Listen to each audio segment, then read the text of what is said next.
So, looking at a little bit of YouTube television, and interface is okay. I mean, I've got my LG remote. Don't know if you can see that, but um, so you have to.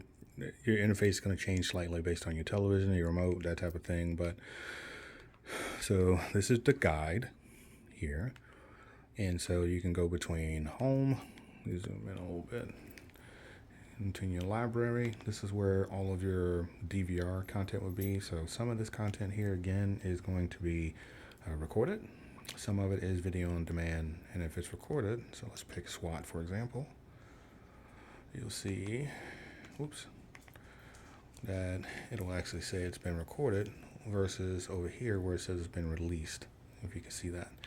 One of the other things, let's go back.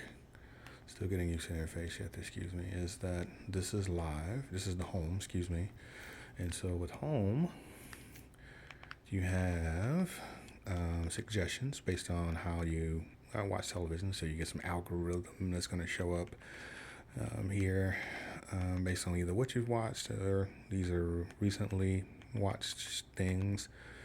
And then they have the promotional piece, just like you do with anything else with the like celebrating Women's Month type of thing.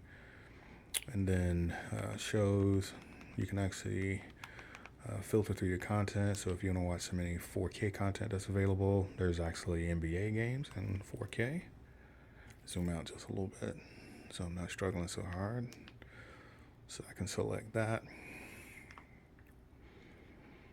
And it spools up into a beautiful 4K picture, which actually is great for basketball. And when I tell you, you can actually see the lines of the individual boards on the wooden parquet court. You can. It's amazing. So anyway, going back to the interface, if I inside, I have the TV networks, and so this is all my recently viewed items. So it's kind of your back button, right? And then if you follow like this game or one of these teams, you can add them to your library there. Closed captioning, of course. And then this is where you can select your quality, your video quality. So let's go back. And here is where you can have some other things I haven't gone through. I know Stat for Nerds, of course, is an important piece.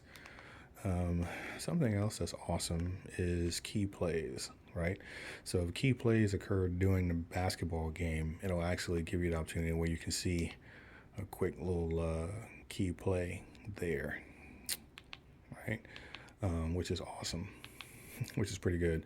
I know that Xfinity was doing that, but for some reason they stopped. So if I hit the back button here, go up, and we'll go back up to live. So this is your guide. And so if you notice, it says custom here. It's because the default, I didn't like the way the channels were laid out. So I went to the custom, and it's easier to do that on a computer than it is on your phone, trust me. But you can reorder your content, your streams. So this is all my local channels, right? And then I set it up in a particular way where I really need to do a little tweaking, but I set up some of the more recently or more watched channels in the middle after the local content, and then I put the news, and then the movie channels, and then the sports channels. So put it in an order that actually made sense to me and my family and how we watch television.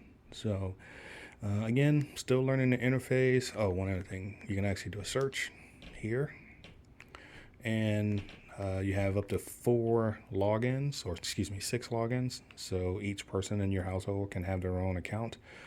So that's where you would change it. And then here's where you would have your add-ins. So if there's something else you wanted to add, like one of the other, like HBO came in the package that I have, NOB came in the package I have, but if there's something here that you don't have, you can add as an add-in here and not have to pay separately. Well, you have to pay for it, but you pay for it for another service. So if I wanted to add AMC package, as you can see, That includes the independent film channels and Shudder and Sundance and AMC Plus. You can add that, and it'll for $7 a month, and it'll be a part of this package. And you can also log out of this and go to that individual. So I can go to my HBO Max, log in directly with this account here, and it'll actually allow me, so whatever my YouTube account is that I have set up for this, I can use that, log into HBO Max and get in. So that is the sum of what I wanted to show with the interface. Again, still learning everything, but I can say so far so good. Oops, went back too far. So far so good. Hey guys, I'm back. There's one other thing I did want to show you. One of the other features that I'm figuring out is that, yes, you can pause live television. This is a live show. As you can see up here in the corner, it says live. You can pause as long as you've been watching it. It has a DVR function that allows you to rewind during that, see that red area? That's the duration of time you've been watching, and you can rewind inside that area. You can also skip forward inside that area, so if you pause it and go to the restroom, so that's awesome during basketball season as this is, or football season, you need to use the restroom or grab a drink or something, you can run over and take care of that. So again, I can't tell you about the quality of this thing. This is awesome as far as the video quality. Look at that close up. So yeah, we're getting used to everything still, but that was one piece from the other interface video that I didn't show you that I wanted to make sure to show you, is that you can pause live television. You can preview other pieces, and then when you're ready, you just hit back up and go back up to the top and select the whatever you're watching at the time. So those are the two pieces I missed in the last piece, and here it is.